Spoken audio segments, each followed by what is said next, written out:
문재인 대통령이 아이보시 코이치 주한 일본 대사에게 일본의 후쿠시마 오염수 해양 방류 결정에 대해서 직접 우려를 전했습니다. 주한 대사 신임장을 제정한 자리에서 경고에 가까운 발언이 나온 건데 매우 이례적인 일입니다. 취재기자 연결합니다. 나연수 기자.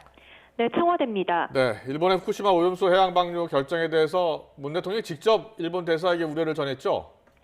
네, 오늘 청와대에서는 주한 일본 대사, 주한 도미니카 공화국 대사, 주한 라트비아 대사 이렇게 3명의 신임 대사들에 대한 신임장 제정식이 열렸는데요. 문 대통령은 제정식 후 환담 자리에서 아이보시 코이치 일본 대사를 향해 이 말씀을 안 드릴 수 없다며 직접 이야기를 꺼냈습니다. 문 대통령은 일본의 방류 결정에 대해 지리적으로 가장 가깝고 바다를 공유한 한국의 우려가 매우 크다고 강조했습니다. 한국 정부와 국민의 이 같은 우려를 아이보시 대사가 잘 알 것이라며 본국에 잘 전달해 주길 바란다고 직접 요구했습니다. 주한 대사 신임장 제정식 후 통상 환담이 오가는 자리에서 문 대통령이 이처럼 상대국에 직접 우려를 표한 것은 극히 이례적이라는 게 청와대 설명입니다. 앞서 정부는 어제 일본의 오염수 방출 결정에 강한 유감을 표시했고 외교부는 아이보시 대사를 조치해 강력히 항의하기도 했습니다.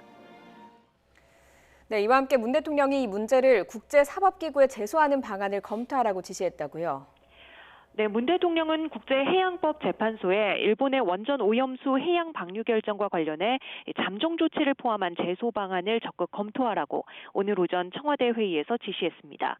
국제해양법 재판소는 국가 간 해양 분쟁의 해결을 위해 유엔 해양법 협약에 따라 1996년에 설립된 국제재판소입니다.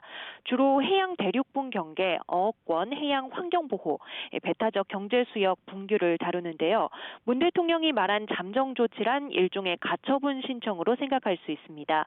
해양법에 관한 국제협약에 따라 잠정 조치 요청이 있을 경우에 재판소는 분쟁 당사국 간의 이익을 보존하기 위해 잠정 조치를 명령할 수 있습니다. 청와대 핵심 관계자는 문 대통령 지시에 따라 법무비서관실이 오늘부터 법적 검토에 들어갔다고 전했습니다.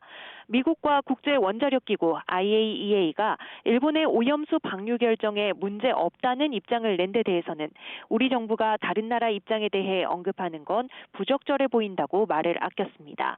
다만 우리 정부는 다양한 수단을 들여다보고 있고 그 가운데 하나로 국제해양법 재판소 제소를 검토하라는 문 대통령의 지시가 있었다는 설명입니다. 지금까지 청와대에서 전해드렸습니다.